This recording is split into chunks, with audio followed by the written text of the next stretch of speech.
Everyone, आप सभी का बीएससी फर्स्ट ईयर की केमिस्ट्री क्लास में स्वागत है। पिछले लेक्चर्स में अपन ने एल्केन बनाने की जो विधियाँ थी, सिंथेसिस ऑफ एल्केन्स की विधियों के बारे में पढ़ा था, जिसमें अपन ने पहली मेथड देखी थी सबात्से सैंडरसन अभिक्रिया। इस अभिक्रिया से हमने एल्केन बनाने की जो प्रक्रिया थी वो को समझा था। उसके पश्चात अपन ने एल्किल हैलाइड से अपचयन करके एल्केल बनाने की विधियों का अध्ययन किया था। उसके पश्चात अपन ने कार्बोक्सिलेशन देखे थे कि कार्बोक्सिलिक एसिड से अपन कैसे एल्काइल बना सकते हैं। उसमें अपन ने दो रिएक्शंस देखी थी कि पहली थी कि आर सी ओ ने अगर NaOH के साथ में रिएक्शंस करे, ठीक है, COO की प्रेजेंस में गर्म करते हैं तो एल्केन बनता है और सोडियम कार्बन यहाँ से बाहर निकल जाता है। उसी के जैसे दूसरी रिएक्शन थी, अगर सोडियम एसीटेट की रिएक्शन में अगर किसी भी क्षार के साथ करवाऊँ, ठीक है, तो एक तो मेथेन बनती है, उसी प्रकार सोडियम कार्बोनेट यहाँ से निकल जाता है। नेक्स्ट अपनी इंपॉर्टेंट रिएक्शंस हैं कोल्बे अभिक्रिया द्वारा। कोल्बे अभिक्रिया द्वारा एल्केन का निर्माण। इसमें क्या आता है कि एल्केनोइक, ठीक है, एल्केनोइक अम्ल के सोडियम या पोटेशियम लवण के जलीय विलयन का विद्युत अपघटन करने पर उस श्रेणी के एल्केन प्राप्त होते हैं। अब ये इलेक्ट्रोलाइसिस मेथड है। इसमें अपन क्या करेंगे, एल्किलिक एसिड लेंगे सोडियम या पोटेशियम के, ठीक है, उसका अपन जल अपघटन करवाएंगे वाटर की प्रेजेंस में। तो क्या बनता है, एक तो एल्केन बनती है, CO2 यहाँ से रिमूव होती है, पोटेशियम हाइड्रोक्साइड बनता है और वाटर H2 गैस भी यहाँ से निकलती है। ठीक है, ये अभिक्रिया क्या होती है, मुक्त मूलक क्रिया विधि पर आता है। फ्री रेडिकल रिएक्शंस होती है ये। अगर अपन इसकी रिएक्शन मैकेनिज्म देखें तो क्या होता है कि एल्केनोइक अम्ल है सोडियम या पोटेशियम का CH3CO के, ये किस में टूटेगा, एक तो CH3CO माइनस में और एक पोटेशियम यहाँ से पोटकेटायन के रूप में रिमूव होता है। अब अपन देखते हैं कि एनोड पे क्या होगा। इस अब इलेक्ट्रोलाइट्स है तो कोई भी इलेक्ट्रोलाइटिक सेल के अंदर ये रिएक्शंस कंप्लीट होती हैं और अपने को पता है कि इलेक्ट्रोकेमिस्ट्री के अंदर जो सेल होते हैं उस पर एक दो इलेक्ट्रोड होते हैं, एक होता है एनोड, एक होता है कैथोड। ठीक है, एक एनोड पे क्या होता है, नेगेटिव चार्ज और कैथोड पे पॉजिटिव चार्ज होता है यहाँ पर। ठीक है, तो एनोड पे अब देखते हैं कि अपन जो CH3CO माइनस है, ठीक है, जो फिर ये एक इलेक्ट्रॉन देके फ्री रेडिकल के अंदर कन्वर्ट होता है। ठीक है, फ्री रेडिकल के बाद में इसका क्या होता है, मुक्त मूलक का रीअरेंजमेंट होता है, अर्थात एक आपको पता है कि हमने फर्स्ट यूनिट के अंदर जो फ्री रेडिकल रिएक्शंस पढ़ी थी उसमें फ्री रेडिकल आगे से आगे बन रहे थे। जैसे कि पहले वाले रिएक्शन जो एसीटेट आयन था, इसने एक इलेक्ट्रॉन डोनेट करके फ्री रेडिकल में बदला। अब ये वाला जो फ्री रेडिकल है ये क्या करेगा, अपने इसमें से एक और फ्री रेडिकल बनाएगा, अर्थात जो मेथिल ग्रुप है यहाँ पे फ्री रेडिकल के फॉर्म में बाहर निकलेगा और CO2 यहाँ से रिमूव हो जाएगी। तो दूसरे वाले स्टेप में क्या, मेथिल फ्री रेडिकल बना। अब जो दो फ्री रेडिकल है मेथिल के, ये वापस से आपस में कंबाइन होकर क्या, एल्केन का फॉर्मेशन कर लेते हैं। इसी की तरह अगर कैथोड पे अगर अपन बात करें तो कैथोड पे क्या होगा, पोटेशियम जो है एक इलेक्ट्रॉन डोनेट करेगा और क्या फ्री रेडिकल के फॉर्म में कन्वर्ट हो जाएगा। ये जो पोटेशियम बना है, ठीक है, ये क्या करेगा, वाटर के साथ में रिएक्शंस करके पोटेशियम हाइड्रोक्साइड बना लेगा और H2 गैस यहाँ से रिमूव हो जाएगी। इस विधि द्वारा मेथेन को नहीं बनाया जा सकता। ठीक है, मेथेन अपन नहीं बना सकते इस रिएक्शंस के द्वारा। ठीक है, क्यों नहीं बना सकते, क्योंकि यहाँ पर मेथिल रेडिकल का फॉर्मेशन हो रहा है। इस वजह से ये मेथिल मतलब दो मेथिल रेडिकल आपस में फॉर्म करेंगे तो एल्केन बनती है। ठीक है, मतलब एल्केन बनेगी। ठीक है, मतलब इस रिएक्शन से अपन एथेन तो बना सकते हैं लेकिन मेथेन का फॉर्मेशन नहीं कर सकते। सेकेंड रिएक्शन है अपनी कार्बोनिल कंपाउंड से अपन अगर एल्केन की फॉर्मेशन की बात करें कि एल्केनेल और एल्केनॉन, मतलब एल्केनेल और एल्केनॉन का फास्फोरस, मतलब एल्डिहाइड और कीटोन है दोनों का लाल फास्फोरस तथा HI की उपस्थिति में 150 डिग्री ताप पर अपचयन करने पर क्या, एल्कोन प्राप्त होते हैं। जैसे कि RCHO, मतलब एल्डिहाइड है, ये एक एल्किल ग्रुप जुड़ा है RCHO जिसे अपन एल्केनेल कहते हैं। अगर 4HI की प्रेजेंस में रेड फास्फोरस से के साथ में प्रेजेंस में रिएक्शंस करवाते हैं तो क्या बनती हैं, एल्केन बनती है। वाटर का फॉर्मेशन होता है, राइट यहाँ से रिमूव हो जाती है। उसी प्रकार अगर अपन एथेनॉल की बात करें, सेम रिएक्शन होती है, एथेन बनती है इसके अंदर। उसी प्रकार अगर अपन कीटोन की बात करें तो RCOR है, ठीक है, 4HI है, रेड फॉस्फोरस के प्रेजेंस में रिएक्शन करके RCH2R बनाएंगे, अर्थात एल्केन का फॉर्मेशन करते हैं। जैसे प्रोपेनॉन है, प्रोपेनॉन के अंदर भी सिमिलर रिएक्शन बनेगी, प्रोपेन बनता है जिसके अंदर। नेक्स्ट अपन रिएक्शन है क्लीमेंसन रिडक्शन रिएक्शन। एल्केनॉन का जिंक अमलगम अतः ZnHg तथा सांद्र HCl से अपचयन कराने पर एल्केन प्राप्त होते हैं। इस अभिक्रिया में एल्केनॉन का CO समूह CH2 में परिवर्तित हो जाता है। इंपॉर्टेंट रिएक्शन है क्लीमेंसन रिडक्शन रिएक्शन।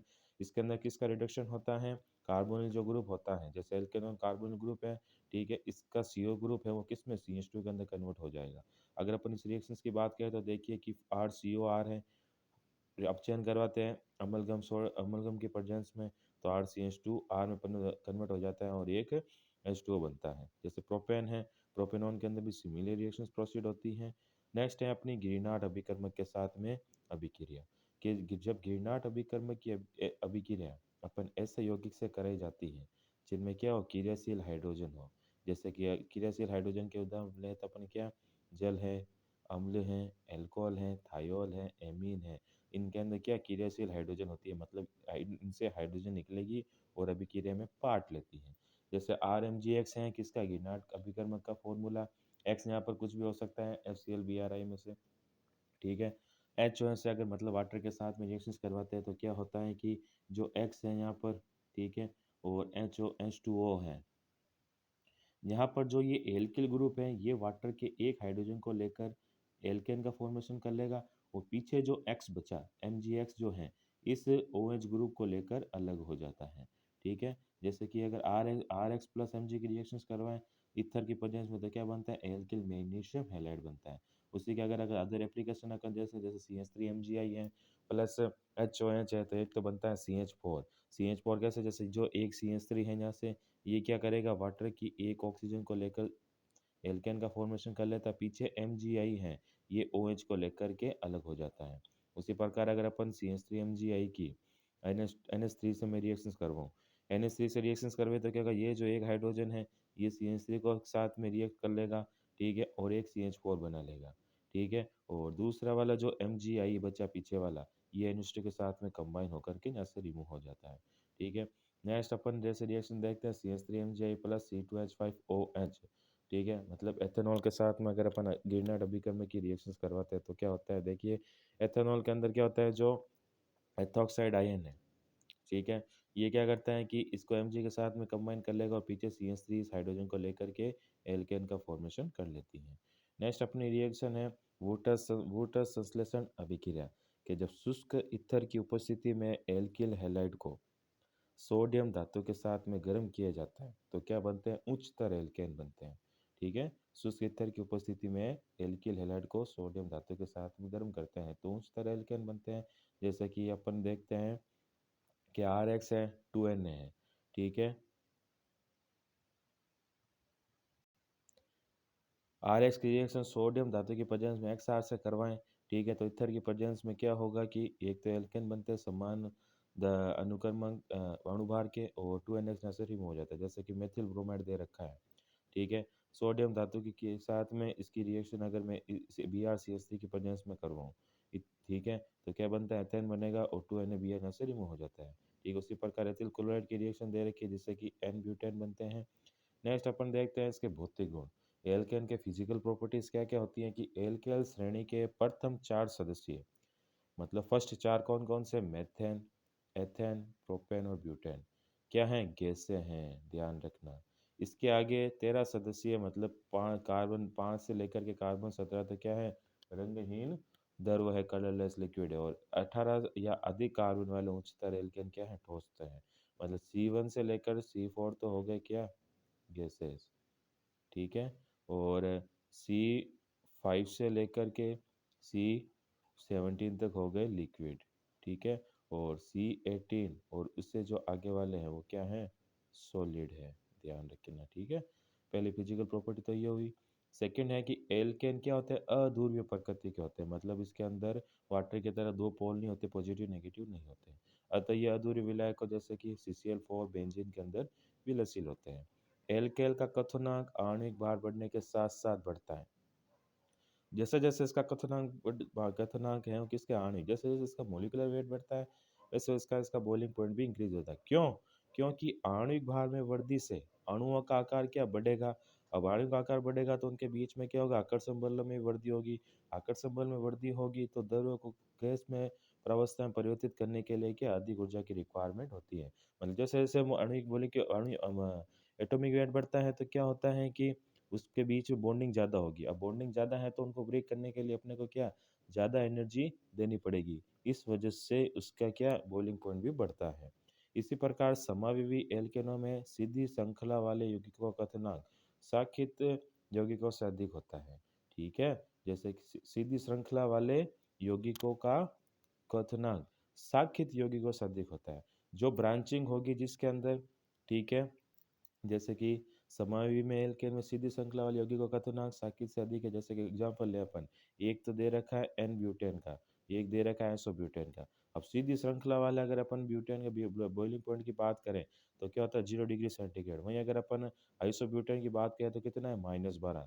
तो जितनी ज़्यादा ब्रांचिंग होगी उसका बॉइलिंग पॉइंट उतना ही कम होता है, क्योंकि जो ब्रांचिंग एल्केन होगी उसके अंदर क्या आता है स्टेरिक फैक्टर रहता है। स्टेरिक फैक्टर आने की वजह से उसके अंदर क्या होता है कि उसकी बॉन्डिंग वीक हो जाती है और कम एनर्जी पर ही वो क्या हो जाती है ब्रेक हो जाती है। जैसे कि दूसरा एग्जांपल अगर अपन दें तो एन पेंटेन का है।